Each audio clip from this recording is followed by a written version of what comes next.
తెలంగాణ ప్రాంతంలో సాగునీటి వసతులు కల్పిస్తా అని చెప్పి ఈ ప్రాజెక్టు నిర్మాణం చేపట్టడం జరిగింది. 2015-16లో మొదలుపెట్టిన ఈ పనులు 2018-19లో పూర్తి చేసి ప్రజలకు అందుబాటులోకి తీసుకొచ్చినని చెప్పి ఆనాటి ప్రభుత్వం చంద్రశేఖరరావు గారు చెప్పడం జరిగింది.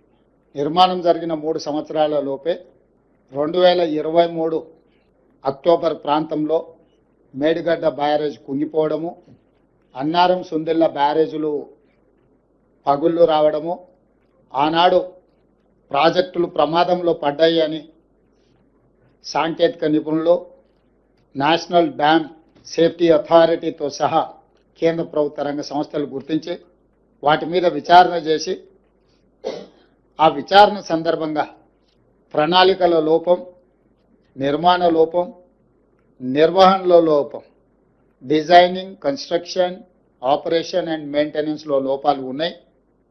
దీని మీద పూర్తి స్థాయిలో విచారణ జరగాలని ఆనాడు రాష్ట్ర ప్రభుత్వానికి చంద్రశేఖరరావు గారు ముఖ్యమంత్రిగా ఉన్నప్పుడే నివేదికలు ఇవ్వడం జరిగింది.